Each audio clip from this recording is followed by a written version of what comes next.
Thanks for tuning back in to Tater's Garden YouTube channel, and today we are transplanting our early tomatoes into the high tunnel.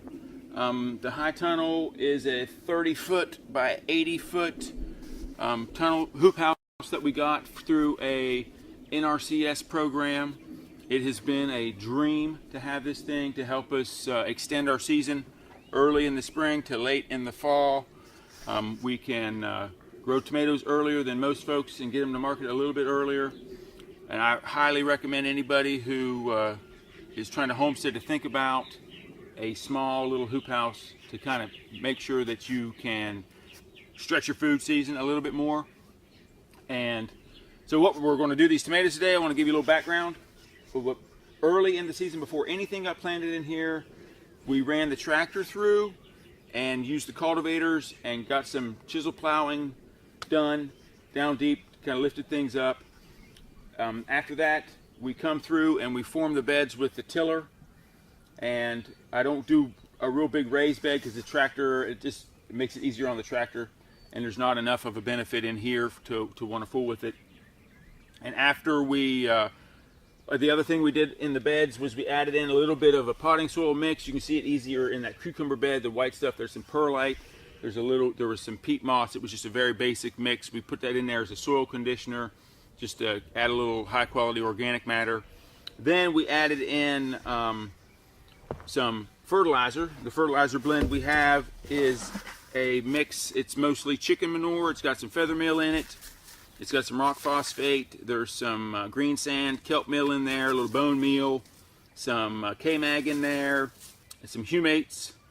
And we add to that blend that we buy, we add to that some alfalfa meal. And we do it at a 5-to-1 ratio, 1 part alfalfa to 5 parts of the blend. And that the alfalfa meal is a nice, relatively balanced fertilizer, but it has a growth hormone in it that really gives the transplants a boost and gets them going nice.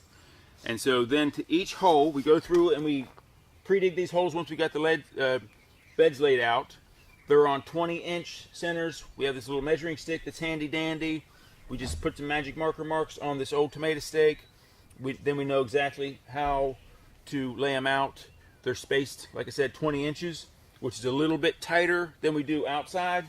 But in here, since this is our prime real estate, we try and maximize it so we push things together a little more.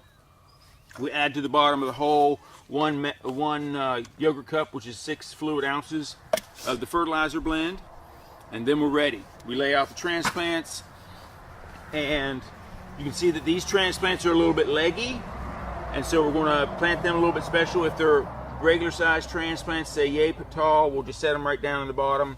These will, I'll mix a little bit of that in, and I'll elongate that hole to make it into like a short trench. And then over here on the side where I'm going to put the root ball, oh, that one broke. We don't get to use that one, it broke. So I'm going to massage this one out. I'm not pulling on the plant, I'm just pushing on the bottom of the root ball. It's popping out nice. I've got a nice round root ball, good root development. This plant, it wants to get out of this container and into the ground.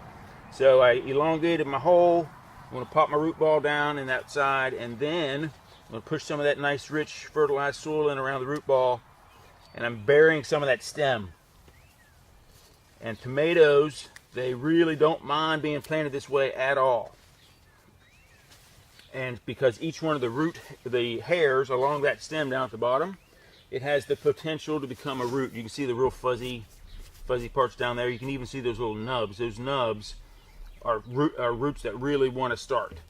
And you can add, there's probably a few, and you'll probably find these at some point while you're playing with tomatoes, that they'll actually start sending roots out and they'll reach down.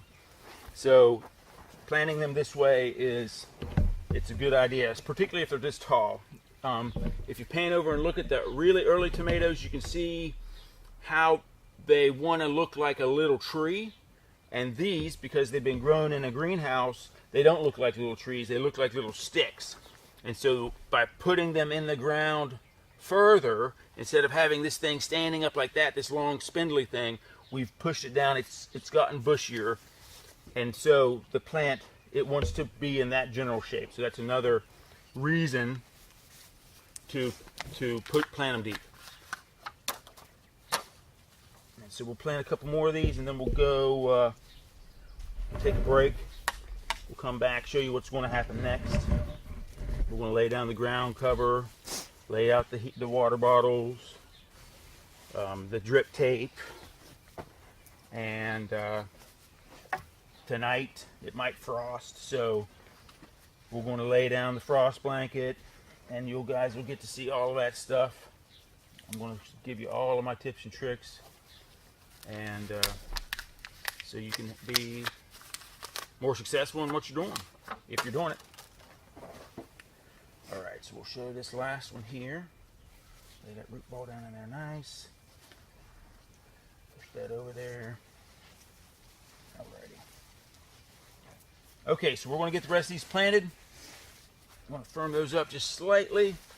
Smooth that out, make it look pretty. We'll get the rest of these planted, and we'll bring you guys back when we're ready to do the row cover. We're going to do a row of cucumbers there in that bed that doesn't have holes in it, so those will be there too. We'll get the ground covers, we'll show you that, and we'll get the water bottles down. You'll see that, and anyway, we'll see you soon. We're looking at the cub really quick. You can see that this one's set up to cultivate. It's got these sweeper chisels, I don't know what they're called, but they go down in the soil and they lift it up and they break it up really well, and that's how we do our initial cultivation for the tomato, or for the tunnel, everything in the tunnel. So I want to give you a quick view on that. We'll go back inside. Okay, we're back, and you can see we've got the ground covers down, the drip tapes underneath the ground cover. We got it pulled out, we got it installed, fixed a few leaks. Now that the ground cover's down, we're going to put down these water bottles. These keep the plants warm at night. And then we'll set up the wickets. I'll show you that in a second. And the wickets hold the frost blanket in place. We really like the ground cover because it'll help the soil heat up really nice. And so it's a nice trick for heat right now in the early season. Later on, when it gets really hot, it gets things too hot. But at that point, it's gotten dirty. We put the trimmings from the plants on top of it, so it really starts to kind of not be black anymore. It kind of makes a silver color, so we kind of get it insulated a little bit. All right, so once the bottles are in place, we put some wickets down. I'd like to put 2 on the ends. These are about 87 inches. They're the same width as the row cover, the single row cover that we use. And that way, after I put in 6 inches in the ground, I've got 6 inches of fabric. I put 6 inches of the wire in the ground, then I got 6 inches of fabric that I can put my weight on. And so that's how I like to do it. That one's a little short, and so I'm not going to use it for the end. I can use it later. And this wire is 9 gauge. It's 9 gauge chain link fencing wire, and you can get a roll of it at Lowe's. There's something like about 200 feet on a roll, and you cut it to length. I use a pair of bolt cutters because that makes it really easy. You could probably do it with something lighter, but you need a lot more strength. So I have a small pair of bolt cutters. It cuts it right up. I can use that shorter wicket here. And so that's what we're going to be busy doing now. And then once we get all the bottles and the wickets in place, we'll put the frost blanket down. You'll see that it's supposed to get cold tonight, down to 30-ish tonight, and then tomorrow it's supposed to get down to 28. And so we really want to make sure that we've got things insulated in here. So with the water bottles, with the frost blanket, we should be pretty safe. So we'll talk to you in a minute, and we'll see what's going on then. Okay, and we're back. We got the wickets in place. We got all the jugs done, and we got the row covers laid out. They're ready to go. I wanted to mention the color of the bottles and why they're red. Up until this year, I had been painting them. The tomato plants they respond well to the color red, studies have shown. Some people will actually buy a red mulch for the ground that are growing tomatoes. So I did this. The red on the bottle also grabs the heat better than the clear bottles. and so that was another reason to paint them red. I just didn't have time to get it done this year. So the wickets are spaced every 6 or 8 feet down the row. They hold this row cover up really nice. We have 3 different kinds of row cover, and that's basically because I didn't want to cut my nice roll up over there. So this is a lightweight stuff. It is called Ag 19. It's by a company called Agribon, and you can see it's kind of thin, but it'll do a really good job as part of a double layer system, which is what we're doing.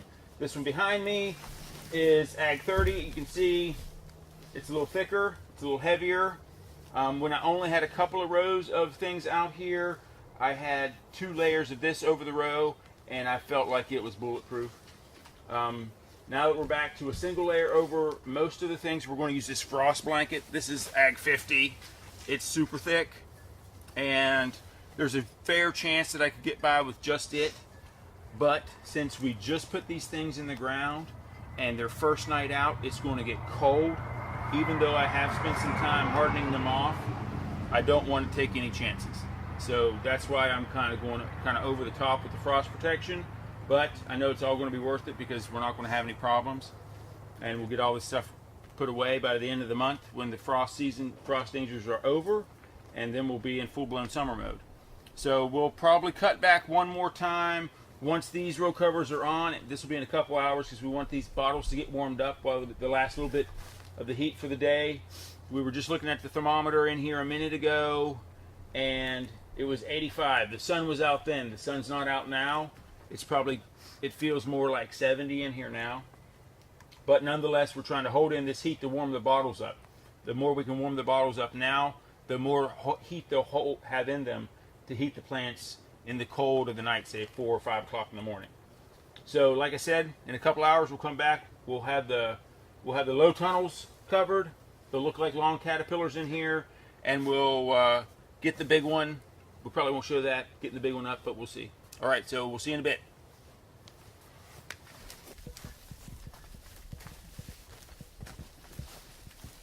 Okay, so we're back now, and we've gotten the low tunnels set up.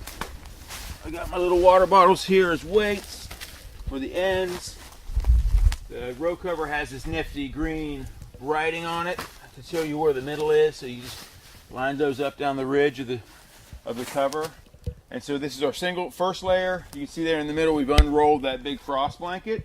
We did find a big hole right down the middle of it, across it, where some mice had chewed through it.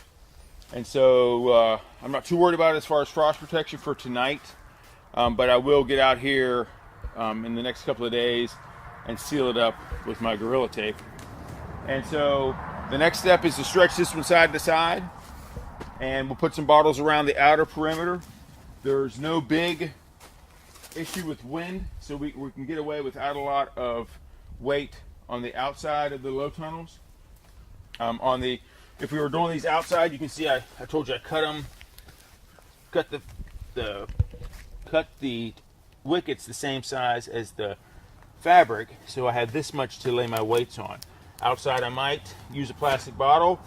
A lot of times I'll just use a scoop of dirt, and every so often that keeps it from blowing away. Outside on windy days they have to be very well secured, or they will just flap in the wind, and then you're not getting any kind of use out of them at all. So, but in here we're lucky there's no wind. So anyway, that's it. We hope that you enjoyed how we do it, and hope it all works out, and we'll give you an update later on.